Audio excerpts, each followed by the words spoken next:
Greetings, everyone, and welcome to our third Express session. Once again, I am Chris Cooper, and I have the awesome pleasure and privilege of welcoming you all back to the 2021 International Association of Black Actuaries annual meeting. And I am so excited because I believe that all roads have led up to this particular Express session that we have today. We have an incredible presenter, an awesome speaker who's going to share information in regards to the McKinsey Black Leadership Academy. I know yesterday in our fireside chat, we had some of the top actuaries, of course, in this organization share the importance of mentorship and sponsorship and guidance and following a professional development path. So this session was just teed up perfectly from yesterday afternoon, and I am so excited to welcome our presenter for today, Ng'ethe Maina. He is a leadership trainer and executive coach for the McKinsey Black Leadership Academy. He's a graduate of UCLA and New York University School of Business. Throughout his career, he has spent years working as an organizational transformation strategist and an executive coach, having trained and coached hundreds of leaders around the country on their impact and effectiveness. And I am so excited. I know you guys are going to be blown away by this session. So without further ado, I would love to introduce you to Ng'ethe Maina. Thanks, Chris. Welcome. Thank you very much. That was, I really appreciate those kind words. It's really great to be here with everybody today. I'm really excited to share this little bit of information in this session about McKinsey's Black Leadership Academy. As Chris said, I am a leadership trainer and executive coach, which I've been doing for about 20 years now, and have been working with McKinsey for the last 3 years in a variety of leadership training roles. And over the last year, we've developed this Black Leadership Academy, and it's been really great. I'm really pleased to be able to share with you a little bit about that program. So what we're going to do today is I'm going to talk just a little bit about McKinsey's Black Leadership Academy and the couple of programs that we've been running since September of last year. And then I thought it'd be really fun and interesting to spend some time exploring one of the aspects of leadership development that we talk about in the program, specifically around building and leveraging your network. So we're going to do a little bit of me talking. We're going to have some time for Q&A. I'm going to ask you to participate in a brief exercise that will help you map out your particular network. And then from that, we can kind of get into it and hopefully learn a little bit more about each other, learn a little bit more about your own network and some of its strengths and some of its weaknesses and the places where you want to continue to work on it. Okay, first things first, a quick word about McKinsey's Black Leadership Academy. So we've been running this for the past year. It was born out of our internal conversations in the wake of the killing of George Floyd, and our recognition that as a company, we could do more to support Black communities. And so we developed we actually identified 10 distinct commitments that McKinsey is pursuing around racial justice and equity, and specifically to help Black communities thrive. And as part of those 10 commitments, one of those is the creation of a Black Leadership Academy. This Leadership Academy has 2 programs. One of them is the Black Executive Leadership Program that is aimed at rising C-suite Black executives. And the focus there is really about honing in on executive leadership capabilities. So recognizing that the participants in the program, generally speaking, are well past the point of functional skill development. They've already demonstrated their performance, otherwise they wouldn't be rising C-suite. And so this is about how do you take your leadership to the next level, and how do you think about what your ongoing career trajectory is going to be. So that's what the objective is. It is structured as a series of virtual workshops over the course of 3 months. The cohort size tends to be about 100 or so folks. We run several cohorts per year, so we're doing about 800 or so people annually. And with each company that participates, they can have up to 3 executives participate per cohort. And then the other program that we're running is the Management Accelerator. That program is for more mid-career Black leaders, typically 3, 4, 5 levels from C-suite. The objective there is both to strengthen some performance and functional skills, deepen people's networks, and also begin to strengthen some of their more influential leadership skills. So that course has a much more significant digital aspect to it. So we pulled from really some of the best digital learning courses that McKinsey has created over the years and put the best stuff into this particular program, the Management Accelerator. So it's got a bunch of digital courses. And then there are several live webinars where participants can get to meet each other and have engaging conversation about their leadership journey and the leadership skills that they're learning. That's a much bigger program. So those cohorts tend to be 600 to 1,000 people, which means we are running about 10,000 people per year in the program. And we allow each company, each client to put in about 20 learners per cohort. That program lasts 6 months long. And so far we've run probably about 1,500 executives through the executive leadership program and about 4,000 managers through the Management Accelerator. So that's an overview of the two kinds of programs that are part of the Black Leadership Academy. So in addition to specific leadership capabilities, as part of each program, we ask people to think about these underlying concepts that help frame how to think about your leadership journey for the next 3 or 6 months and beyond. So we ask people to think about the definition, their definition of leadership. So who they are as an individual and as a leader. We ask them to think about how they are demonstrating that in their leadership practice and in their internal processes as they go about becoming and growing and developing as a leader. We ask them to think about interconnection, and we ask them to think about intentionality. So having clarity about what your vision is for yourself and the things that you need to learn and how you need to grow.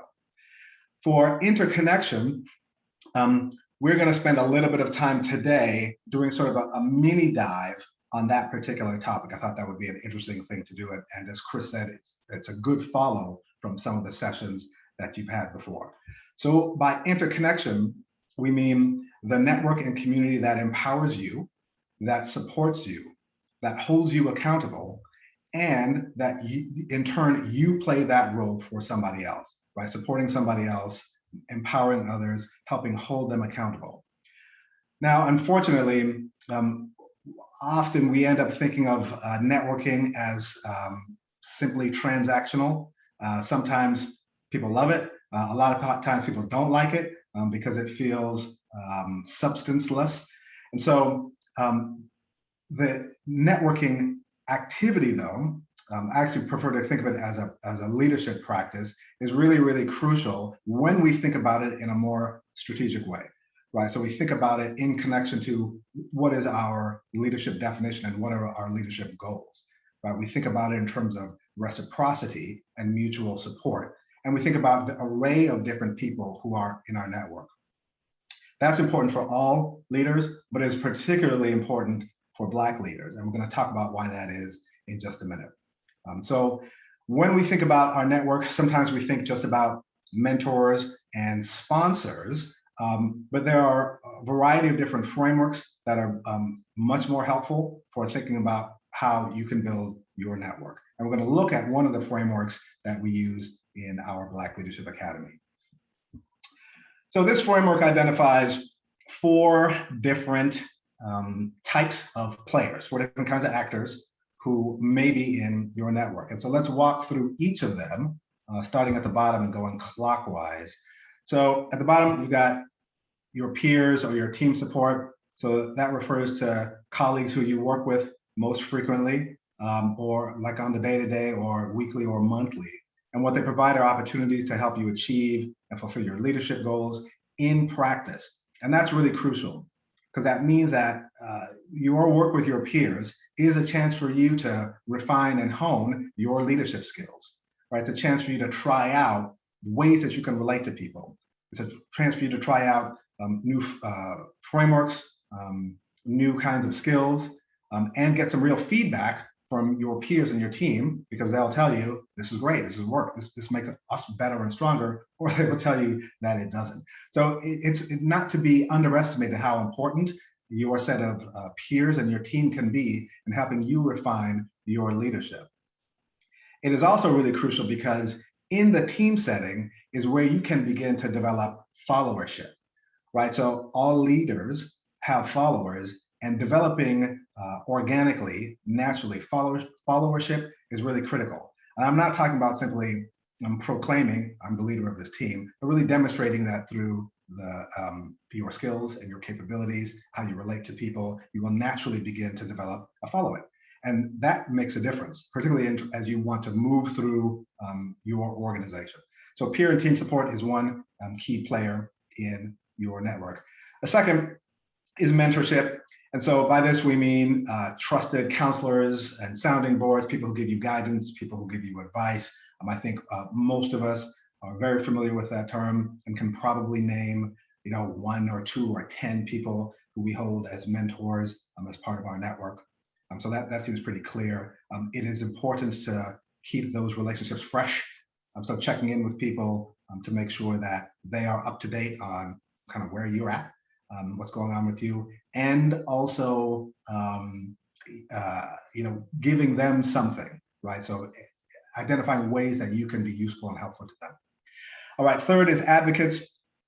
So if we're most familiar with our peers and mentors, advocates is sort of a smaller category, but can play sort of a catalytic role in helping you advance in your career trajectory, right? So advocates typically are senior leaders who want you to succeed. They aren't the people who you necessarily go to advice, nor are they the people who are necessarily fighting to create opportunities for you.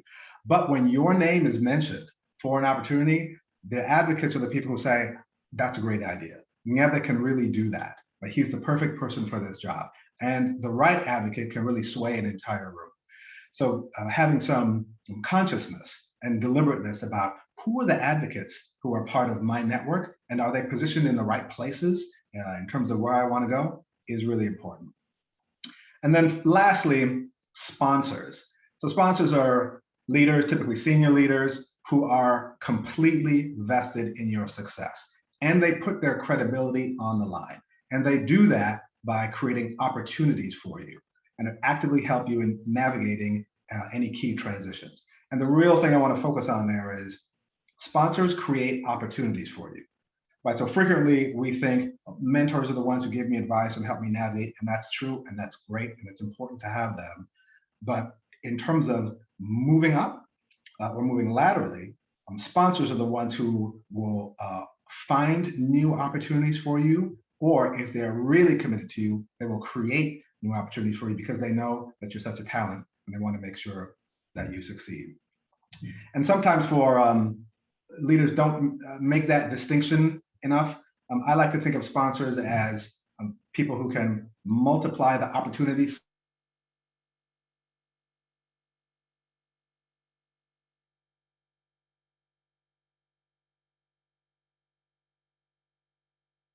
sufficient to keep you at the current level that you are. But in terms of finding new opportunities, you actually need to geometrically expand the number of individuals who are looking for and creating new opportunities for you, because your vision on it is finite. But if you have 10 sponsors, that multiplies by 10 the number of people who are looking for and potentially creating new opportunities for you. So your performance is table stakes, but sponsors are really the folks who help you advance and move to the next opportunity, find new places for you to advance into. Okay, so what does this mean for Black leaders in particular? Some data that's important to know. So mostly people think about, well, mentors are what you need and sponsors are what you need. And if I was to ask you, compared to white professionals, where do Black people rank in terms of who's got more mentors and who's got more sponsors? So white professionals tend to have more mentors than Black professionals. Do white professionals tend to have more sponsors than Black professionals? So the answer is, in surveys that were done of Black professionals in the United States, 81% of Black respondents reported having a mentor. That's a lot. 8 out of 10 Black professionals says, I have a mentor. How many mentors do you, or how many white respondents do you think said they had mentors?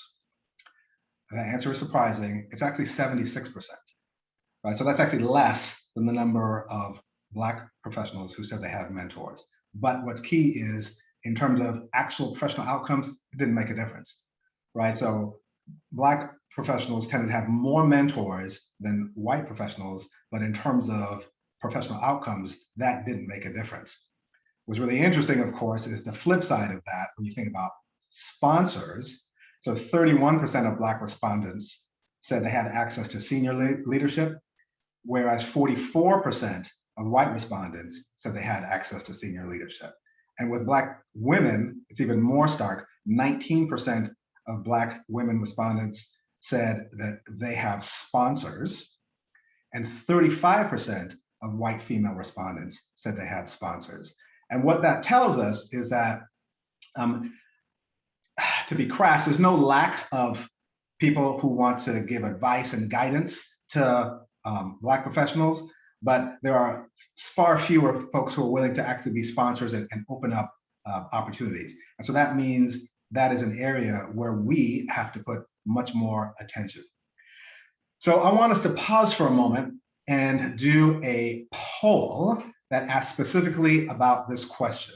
So I'm going to ask our team to pull up this poll about the sponsors and mentors that you have. So take a minute and look at this question. Which of the following do you have in your support network? Please just choose two. Do you have mentors, sponsors, peers, advocates, external actors who I didn't mention, so coaches, industry professionals, alumni associates who you don't necessarily have that much contact with, or none of the above? So just choose two. Which of the following do you have in your support network? Mentors, sponsors, peers, advocates, others, or unfortunately, I don't have any of the above. All right, so we'll give it just another 10 seconds or so for people to register who's in your network. All right, let's share results. So you can see lots of peers. That's not surprising at all. We work in teams. The mentor to sponsor difference is pretty stark. 55% of folks said that they have mentors in the network. Only 17% said they had sponsors. That's pretty telling, and that's pretty meaningful in terms of things that you should put on your agenda as you think about how do you begin to, or is it possible to convert some of those mentors and advocates into actual sponsors, right? So with advocates, there's already a set of folks who are willing to support you. If your name comes up, how can you convert them to people who are actually going to create opportunities for you, if that's possible? And the same thing with mentors. Okay, all right, so that's good, it's dark, but we always like to know where things start from the beginning. So we're gonna pull up our second poll. Let's see if we can make that happen. So the second poll is more of an assessment of how you are feeling about the state of your network.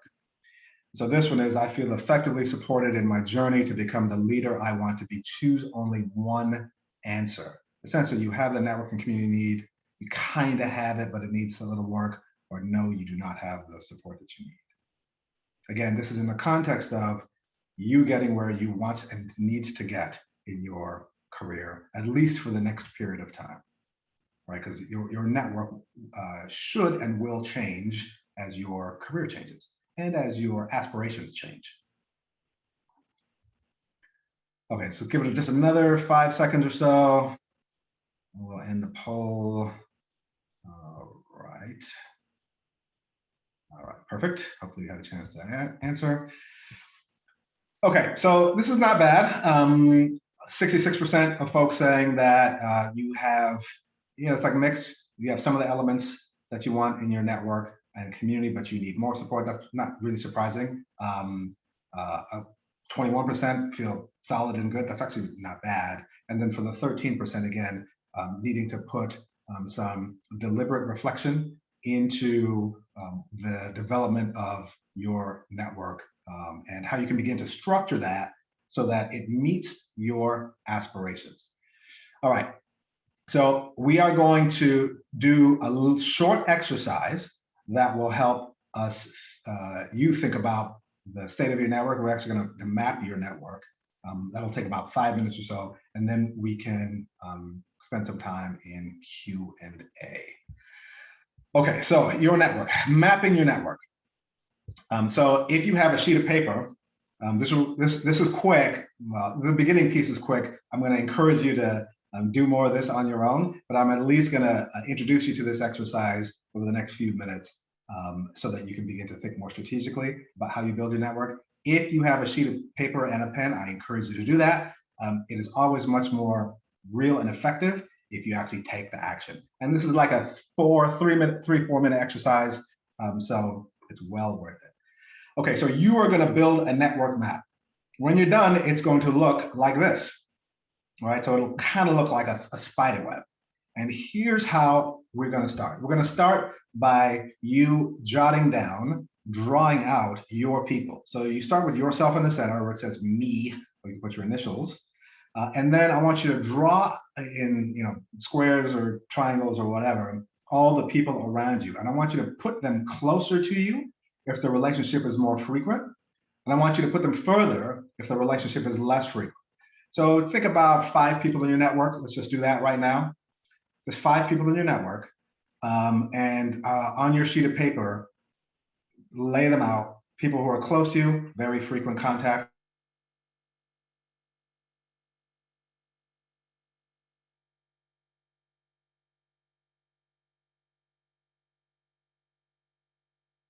Network. So take a minute to do that. Okay. So once you have sketched those folks out, then I want you to draw a line to them. And I want you to draw what we call the line of trust. And essentially, that is draw a line that's thick if the trust is deep, and make the line thin if the trust is not really there, right? And you know that there are people in your network who you trust, who you can say anything to about where you are in your trajectory, where you are in your position, how you feel about it, what you want to do, your fears, your aspirations. Those people you trust deeply, you make a thick line for them. And then the people who, where the trust is less so, you make a thinner line for them. So for the 5 people that you drew on your network map, again, thick line for the people that you trust, thinner line for the people where you have less trust. Okay, that's trust. And then the third step is, and this is a good one, reciprocity, right? So I want you to draw an arrow out from you to the person if it is, the relationship feels one way and all the energy is draining from you out to them, like it's mostly you giving to them. And then I want you to draw the arrow from them to you, the arrowhead from them to you, if it is a relationship where you receive, like you are the beneficiary of their time, energy, and attention, right? If the relationship is mutually supportive, draw a double-ended arrow, right? So you give to the relationship and the relationship gives to you. And that's really important because as you think about where you invest, you want to do some assessment of, are these relationships where I'm just giving, giving, giving? And that might be fine, right? In fact, you want to appear on someone else's network map as someone who gives, right? But in this case, for your network, you want to think about, is this a relationship where I'm just giving, giving, giving? Or is it a relationship where it is simply one direction towards me? And if so, you want to be mindful of, like, is that good enough for the person, or may they get tired of simply giving to me without me reciprocating? And then, so you want to do the arrows for reciprocity. And then the last step is energy. And it's a similar reciprocity, but different. And that is the relationship energy boosting? Is it energy draining, or is it neutral? So you can use a plus sign for energy boosting relationships. You can use a minus sign for energy draining relationships. And you could use an equal sign for neutral. Or you could use colors, green for boosting, red for draining, and then yellow for neutral. And so this is one way for you to begin to visualize an assessment of the state of your network and use this to begin thinking, okay, how do I want to invest my time going forward to strengthen my network so that it moves in the direction of where I want to go to? And then, like, who's missing from your network? right? So who's there currently, and is that sufficient to get you where you want to get to? Who's missing from your network? And is the state of relationships really what you want them to be? All right, so I'm going to pause there. I know there's probably some questions that folks may have about this. This is just a quick breeze through network map exercise, but I'm happy to stop now and with our last few minutes take some questions. Excellent. Ng'ethe, thank you so much for that amazing exercise. I'm excited. I was down here taking notes myself and drawing my network, and I need to amplify some areas, much like I'm sure most of the audience. So I do have a few questions that came through. I know it's an express session, so I will end it with this question in particular. And well, actually two. It's actually two questions. So the first question is this: how do you convert a mentor to a sponsor? Do you ask them directly? That's a great question. Right. So yes, right. Obviously, it depends on the nature of the relationship, and you want to make sure it is a mentor who can actually is able to act on it. Right. So some of our mentors aren't really positioned in the work world in a way that will allow us to act on it. So you may have a pastor. You're not necessarily trying to work at the church, but they're a mentor for you, and so they can't necessarily act on being a sponsor. So you want to make sure first, can the person actually act on a role of sponsor? And then, yeah, like definitely you should consider that is absolutely a thing you can do. You can ask them. My encouragement is to not just ask them, hey, will you be a sponsor? But ask them something specific, like there is this opportunity. Do you think you would support me and help me to get it? Right. So that you are asking them to take a specific action so that they can act as a sponsor rather than something sort of generic and vague. Right? Put the next step in front of them so that it's easy for them to walk down that path. Excellent. Thanks so much for sharing. And I guess another one of our speakers yesterday or the day before yesterday, he also mentioned when he talked about this whole sponsor mentor thing, he also mentioned saying something along the lines of what you can even offer them, even though they're your sponsor. But as you said, the reciprocity should still be there. So what is it that you also can provide or offer to the relationship as well, instead of just gimme from a sponsorship perspective? 100%. 100%. And I also want to say that it's really important to put yourself in the shoes of the sponsor. I know we're almost out of time. Imagine someone coming and asking you to create an opportunity for them. That means you're asking them to put their credibility on the line. And so you want to make sure that your performance and who you are as a person can back that up. Otherwise, the person won't do it. Understood. Well, oh gosh, I know we're at time. This was an express session, but I definitely want to thank Ng'ethe Maina for this incredible presentation. Of course, I, along with everyone else here, I'm sure, learned a lot. Everyone out there, do your homework. He gave you a homework assignment. Make sure that you go back to this exercise, and I think you probably would agree, Ng'ethe. I'm sorry, I keep saying it wrong. That this is probably something we should do on a consistent basis. Always be reevaluating what our network looks like, so we can see the ebbs and flows and how it ultimately grows. So we are very grateful for your time, for the awesome information. Everyone hold tight. In just about 30 minutes, we're going to have our final session of the day. And actually of the conference. And it's actually yours truly. I'll be talking about some post-COVID strategies to win inside and outside of the office. So come back at 4 p.m. Eastern. I'll also be making a big announcement as to our next our next annual meeting location. We're going to be in person, yes. So we're super excited about that for 2022.